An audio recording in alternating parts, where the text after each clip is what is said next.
Hey guys, in this video I'll show you how you can disable auto updates on Steam. So if you can't game because Steam is updating all the time, you have come to the right place. So first what you're going to do is you're going to open up Steam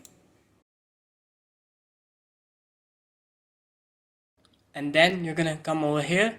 You're going to click in the top left corner and you're going to go into settings and then you're going to click on downloads and then you'll come here and click on schedule auto update. Here you can set a time that's good for you, the time that you don't game at, so that Steam will only update in that time frame.